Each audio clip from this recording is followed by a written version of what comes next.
దివ్యాంగులను ఉద్దేశించి అనుచిత వ్యాఖ్యలు చేసిన ఐఏఎస్ అధికారి స్మితా సబర్వాల్ వెంటనే బహిరంగ క్షమాపణ చెప్పాలని డిమాండ్ చేస్తూ అఖిల భారత వికలాంగుల హక్కుల వేదిక ఆధ్వర్యంలో ట్యాంక్ బండ్పై అంబేద్కర్ విగ్రహం కూడలిలో ఆందోళనకు దిగారు. స్మితా సబర్వాల్ తన సామాజిక మాధ్యమం ఎక్స్ ద్వారా దివ్యాంగులపై చేసిన వ్యాఖ్యలు గర్హనీయమన్నారు.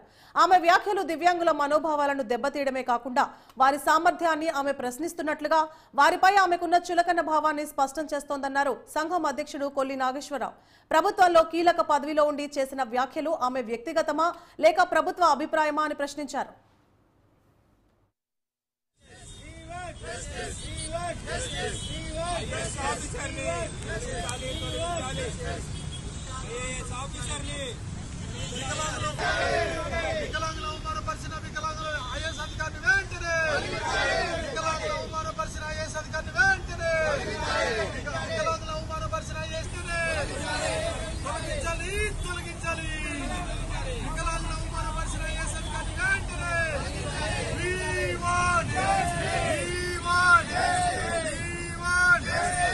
వికలాంగుల పట్ల సుమితా అగ్రవాల్ మమ్మల్ని అన్యాయంగా నోరు మాట గలీజ్గా మాట్లాడడం కాకుండా మీరు దేనికి పనికిరారని, మేము దేనికి పనికిరామని ఆమె డిసైడ్ చేయడానికి ఆమెవారు.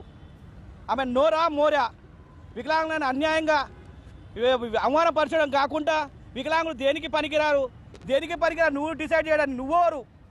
వికలాంగులని అవమానపరచడం కాకుండా ఇంకా ట్రీట్లు పెట్టుకుంటూ ఉంటుంది. ఈ ప్రభుత్వం కన్ను మూసుకుందా, కన్ను తెరుస్తుందా, కన్ను మూసుకుందా తెలుస్తలేదు.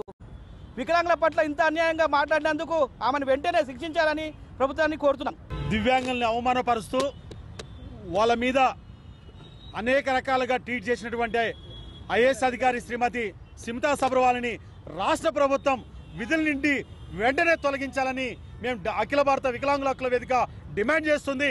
ఆమె వెంటనే క్షమాపణ చెప్పకపోగా మా దివ్యాంగుల పట్ల వివిధ రకాల్లో అవమానపరిచే విధంగా మాట్లాడుతున్నటువంటి ఐఏఎస్ అధికారిని తొలగించకపోతే ముఖ్యమంత్రి రేవంత్ రెడ్డి సార్ గారు మీరు ఆ కుట్ర వెనుక మీరున్నారని మేము అంతా అనుమానం పోతున్నాం.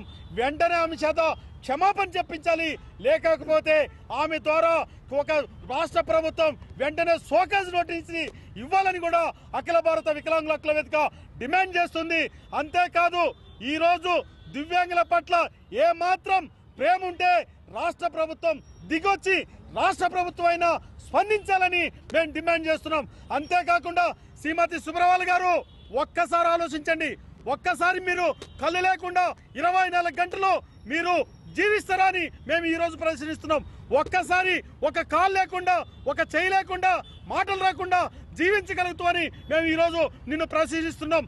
అంతేకాదు మాకు క్షమాపణ చెప్పే వరకు మా నిరసన కార్యక్రమాలను మేము చేపట్టడమే కాదు ఏదో ఒక రోజు నీ ఇంటి దగ్గరకు వచ్చి ముట్టడిస్తామని కూడా హెచ్చరిస్తున్నాం. కాబట్టి వెంటనే క్షమాపణ చెప్పాలి.